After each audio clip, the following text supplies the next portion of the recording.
बिस्मिल्लाहिर्रहमानिर्रहीम। हज़रात मोहतरम, हम नए चाँद, चाहे वो नए महीने का हो या नए साल का हो, और फिर बिलखुसूस मुहर्रम के अहकाम व मसाइल समाअत कर रहे थे। पीछे आप ये समाअत कर चुके हैं कि जब भी कोई नया चाँद आ जाए, एक मोमिन का तर्ज़ अमल क्या होना चाहिए। मोमिन के लिए ज़ाहिरी बात है, अल्लाह करीम ने इरशाद फरमाया कि तुम्हारे लिए मेरे महबूब की ज़िंदगी कामिल नमूना है। तो लिहाजा मोमिन यही देखेगा कि मेरे नबी ने क्या किया, मैंने भी वही काम करने हैं।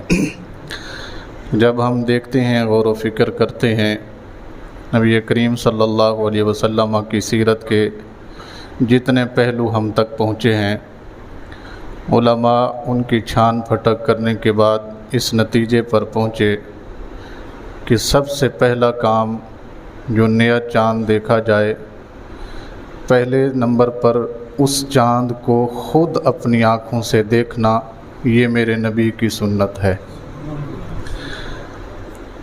हमने इसका अल्टरनेटिव तलाश कर लिया है, जिसको रोयत हलाल कमेटी कहते हैं। ये अब सारा काम उसके सपुर्द है, जब उसका दिल चाहे चंद चढ़ा दे।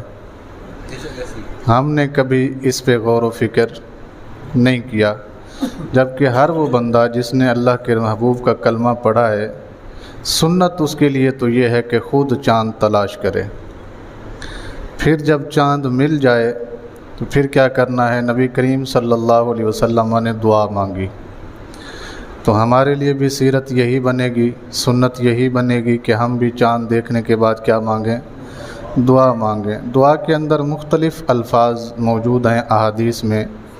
एक तो बरकत की दुआ मांगी रसूलुल्लाह ने, दूसरा अमन की दुआ मांगी नबी करीम सल्लल्लाहु अलैहि वसल्लम ने, तीसरा सलामती की दुआ मांगी आप सल्लल्लाहु अलैहि वसल्लम ने, और चौथा आप सल्लल्लाहु अलैहि वसल्लम ने अपने लिए और अपनी उम्मत की भलाई और बेहतरी के लिए दुआएं मांगी। तो हमारे लिए भी सुन्नत यही ठहरी कि हम अपने लिए खैर व बरकत की दुआ मांगें। उसके बाद अगला काम जो करीम आका सल्लल्लाहु अलैहि वसल्लम ने किया, वो है शुक्राने के नफल अदा करना कि या अल्लाह तेरा शुक्र है, तूने मुझे ये नया चाँद नसीब फरमाया, मुझे इसके लिए नफ़ामंद बना और इसे मेरे लिए नफ़ामंद बना। ये शुक्राने के नफल अदा करना सुन्नत हमारे लिए ये ठहरी। तीसरे नंबर पर कल जो आपने समाअत किया था, ये 3 हो गए गलेबन के 4 हो गए, चले नंबर आप लगाते जाइएगा। अगली बात जो करीम आका सल्लल्लाहु अलैहि वसल्लम की हदीस में मौजूद है, वो है तहज्जुद का एहतिमाम करना। किस चीज़ का? नमाज तहज्जुद का एहतिमाम करना। कल मैंने आपके सामने एक हदीस पेश की थी कि रसूल करीम सल्लल्लाहु अलैहि वसल्लम ने इरशाद फरमाया, अफ़ज़लुस सियाम बाद रमज़ान शहरुल्लाहिल मुहर्रम व अफ़ज़लुस सलाते बादल फ़रीदते अस्सलातु फ़ी जौफ़िल लैल औ कमा क़ाल नबी सल्लल्लाहु अलैहि वसल्लम, कि रमज़ान के रोज़े के बाद सबसे फ़जीलत वाला रोज़ा मुहर्रम का रोज़ा है। इस हदीस पाक में दिन की कोई तख़सीस नहीं है कि किस दिन रखा जाए। यहाँ पूरा मुहर्रम, पहली मुहर्रम से लेकर आखिरी मुहर्रम तक हर दिन रोज़ा रखा जाए तो भी रसूल करीम की हदीस के मुताबिक है। इसका रोज़ा रखना रमज़ान के रोज़े के बाद सबसे फ़जीलत वाला अमल है। और दूसरा, इसी हदीस के अंदर आप सल्लल्लाहु अलैहि वसल्लम ने फरमाया कि फ़र्ज़ नमाज सबसे अफजल है, लेकिन फ़र्ज़ नमाज के फ़ौरन बाद, हालांकि दर्जा वाजिब का है, आपको पता है ना कि सबसे पहला दर्जा किसका है? फ़र्ज़ का। फ़र्ज़ के बाद किसका दर्जा है? वाजिब का। फिर सुन्नत का दर्जा है, फिर उसके बाद नफल का दर्जा है। लेकिन रसूल करीम सल्लल्लाहु अलैहि वसल्लम ने फरमाया, इस माह मुक़द्दस में रात के आखिरी पहर में तन्हाई में खड़े होकर अल्लाह के हुजूर नवाफिल पढ़ना, ये फ़र्ज़ के बाद सबसे बेहतरीन नमाज है। 5 काम हो गए। पहला काम चाँद देखना, दूसरा काम दुआ मांगना, तीसरा काम नवाफिल अदा करना, चौथा काम तहज्जुद का अहतमाम करना और पाँचवा काम रोज़ा रखना। यहाँ तक बात क्लियर है। अगला काम जो करीम आका सल्लल्लाहु अलैहि वसल्लम की हदीस पाक में मौजूद है, हज़रत अब्दुल्लाह इब्न अब्बास रदियल्लाहु ताला अन्हु रावी हैं। आप फरमाते हैं कि हीन साम रसूलुल्लाह सल्लल्लाहु अलैहि वसल्लम यौम आशूर, जब करीम आका सल्लल्लाहु अलैहि वसल्लम हिजरत फरमा के मदीना तैयबा तशरीफ़ ले आए तो आप सल्लल्लाहु अलैहि वसल्लम ने आशूर का रोज़ा रखा। आशूर अशर की जमा है और अशर अरबी में 10 को कहते हैं। तो 10वीं मुहर्रम का रोज़ा सरकार ने रखा। कालू या रसूलुल्लाह अच्छा सिर्फ़ रखा नहीं, व अमरुना, हज़रत अब्दुल्लाह इब्न अब्बास फरमाते हैं हमें भी हुक्म दिया बेसियाम ही, आशूर का रोज़ा रखने का। एक है ख़ुद रखा और दूसरा साथ क्या है, हमें भी हुक्म दिया कि इस दिन की बड़ी फजीलत है, तुम भी क्या करो, रोज़ा रखो। जब ये हुक्म दिया गया सारों को तो हमने अर्ज़ की, कालू या रसूल अल्लाह सल्लल्लाहु अलैहि वसल्लम ताज़्ज़महुल यौम यहूद, इस दिन की ताज़ीम यहूद और नसारा भी करते हैं, यानी इस दिन का रोज़ा यहूदी भी रखते हैं और ईसाई भी रखते हैं। तो करीम आका सल्लल्लाहु अलैहि वसल्लम ने ये नहीं फरमाया कि इसे छोड़ दो, बल्कि ये फरमाया कि अगर हम अगले साल ज़िंदा रहे तो इंशाअल्लाह अज़ीज़ हम 9 का रोज़ा भी साथ मिलाएंगे। यहूद और नसारा क्या करते हैं, 10 को रखते हैं ना, तो हम क्या करेंगे, उसके साथ 9 का रोज़ा भी मिलाएंगे ताकि उनके साथ मुशाबहत ना आए। अब एक बात मैंने आपसे करनी है, वो ये है कि हमारा बच्चा, मुसलमान का बच्चा, अगर न्यू ईयर नाइट पे ऐसा काम करे जिसकी मुशाबहत यहूदियों के साथ हो, जिसकी मुशाबहत ईसाइयों के साथ हो, जिसकी मुशाबहत गैर मुस्लिम के साथ हो, तो हमारे यहाँ घर में ये कहा जाता है कोई नहीं, बच्चे ने जवानी है, खेडन कुडन दी उम्र है, आज नहीं करेंगे थे, यही कहा जाता है ना। इस हदीस पाक में गौर करें, नबी करीम सल्लल्लाहु अलैहि वसल्लम ने इबादत जैसे अमल में भी यहूद और नसारा की मुशाबहत से बचने का हुक्म दिया है। रोज़ा सबसे बड़ी इबादत है बंदे के लिए, इसे जिस्म की ज़कात कहा गया है, इसे जहन्नम और बंदे के दरमियान ढाल कहा गया है।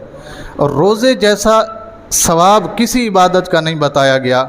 हर इबादत के बारे में बताया गया कि सजदा करोगे तो ये मिलेगा, रुकू करोगे तो ये मिलेगा, क़याम करोगे तो ये मिलेगा, लेकिन रोज़े के बारे में सिर्फ़ इतना ही बताया गया, रोज़ा अल्लाह फरमाता है मेरे लिए है और उसकी जज़ा मैं खुद हूँ। या ये कहा गया कि रोज़ा मेरे लिए है और उसकी जज़ा मैं खुद दूँगा। दोनों तर्जमे उलमा ने किए हैं। तो इतनी बड़ी इबादत, इसके अंदर मुशाबहत आ रही थी एक काम में, वो काम यहूदी भी करते थे और वही काम ईसाई भी करते थे।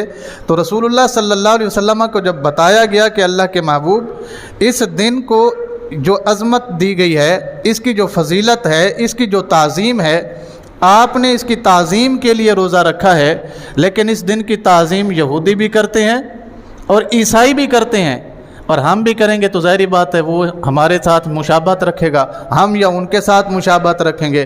तो रसूलुल्लाह सल्लल्लाहु अलैहि वसल्लम ने ये नहीं फरमाया कि ये इबादत है, इसमें मुशाबहत हो भी जाए तो खैर है, ये इबादत है, इसमें मुशाबहत हो भी जाए तो खैर है, कोई मसला नहीं है। वो अपने हिसाब से रखते हैं, उनकी अपनी नीयत, हमारी जिस तरह हम आजकल करते हैं, उनकी अपनी नीयत है जी, हमारी अपनी नीयत है जी, तो हम कर लेते हैं जी, कोई मसला नहीं है। पर अल्लाह के रसूल ने फरमाया नहीं, हम इस इबादत में भी एक दिन का मज़ीद इजाफ़ा करेंगे। वो एक दिन की ताज़ीम करते हैं, हम 2 दिनों की ताज़ीम करेंगे।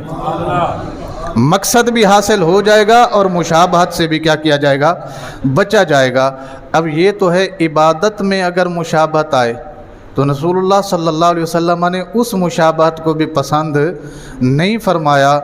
आज अगर हम अपनी हालत देखें तो हमारे बच्चे जो कुछ न्यू ईयर नाइट पे करते हैं, अल्लाह की पनाह। आजकल तो हमारे बच्चे तो बच्चे रहे, बड़े भी इसमें क्या हो गए हैं, शामिल होते जा रहे हैं। यहाँ पर जनाब रक्स और सुरूद की महफिलें सजाई जाती हैं, यहाँ पे शराब आम पी जाती है, यहाँ पे ज़िना के अड्डे खुल जाते हैं और कोई पूछने वाला नहीं होता। और कहते क्या हैं जी, हम नया साल सेलिब्रेट कर रहे हैं। क्या कर रहे हैं, جبکہ اسلام کا طرز عمل یہ ہے جو میں نے آپ کے سامنے رکھا اور ہمارا کردار آپ کے سامنے ہے، وہ مجھے بتانے کی ضرورت بھی نہیں ہے، ہر بندہ جانتا ہے کہ ہمارے ہاں نئے سال میں کیا ہوتا ہے۔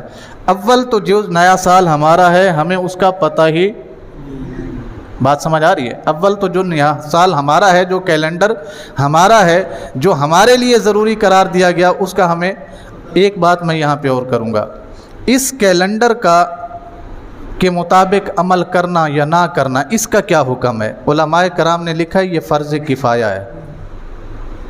اس کیلنڈر پہ عمل کرنا، بول دے نہیں، فرض کفایہ ہے، جیسے جنازہ فرض کفایہ ہے۔ کیا مطلب ہے؟ کوئی ایک بندہ بھی گھر کا اگر جنازہ پڑھا ہے تو سب کی طرف سے فرض ادا، اور اگر ایک بھی نہ گیا تو سب کے سب کیا ہوں گے؟ گنہگار ہوں گے۔ تو یہ مطلب ہے اس کا کہ ہر گھر میں سے کم از کم ایک بندہ تو اس سنت کو ادا کرے نا جو کریم آقا صلی اللہ علیہ وسلم نے کیا تھا۔ اور ہماری حالت تو اللہ معاف کرے اتنی چلی گئی ہے کہ ہم تو اس چیز کو سمجھتے ہی نہیں ہیں۔ جب بھی ہمیں پوچھنا ہوتا تو یا تو ٹی وی سے پتہ چلتا ہے یا پھر لوگوں سے سن کر پتہ چلتا ہے کہ آج محرم کی یہ تاریخ ہے، آج ربیع الاول کی یہ تاریخ ہے، ربیع الثانی کی یہ تاریخ ہے، آج مہینہ رجب کا ہے، شعبان کا، رمضان کا ہے۔ ہم لوگوں سے پوچھ رہے ہوتے ہیں، ہمیں پتہ ہی نہیں ہوتا، جبکہ اس کے حکم میں علماء نے لکھا ہے یہ جاننا کم از کم گھر میں سے ایک بندے کے لیے کیا ہے؟ فرض کفایہ۔ کیوں؟ اس لیے کہ اسی چاند کے مطابق اللہ نے کئی احکامات ہم پر کیا کیے ہیں؟ فرض کیے ہوئے ہیں۔ جیسے روزہ ہے وہ چاند کے مطابق ہے، اسی طرح رمضان ہے وہ چاند کے مطابق ہے، اسی طرح بقرہ عید ہے جس کو ہم کیا کہتے ہیں؟ بقرہ عید کہتے ہیں، اور عید الاضحیٰ کہا جاتا ہے عربی میں، وہ بھی کیا ہے؟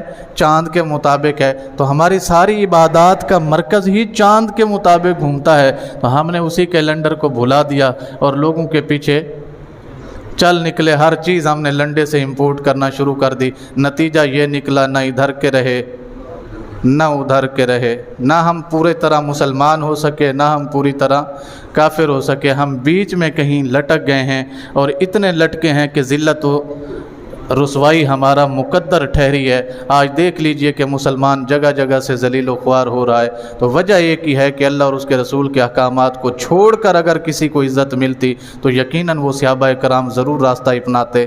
اللہ کے محبوب صلی اللہ علیہ وسلم وہ راستہ ضرور صحابہ کو بتاتے، نہ اللہ نے بتایا، نہ اللہ کے رسول نے آگے تبلیغ کی، اور نہ ہی رسول اللہ صلی اللہ علیہ وسلم کے جانشینوں نے اس راستے کو چھوڑا جو راستہ مصطفیٰ کریم صلی اللہ علیہ وسلم دے کے گئے ہیں۔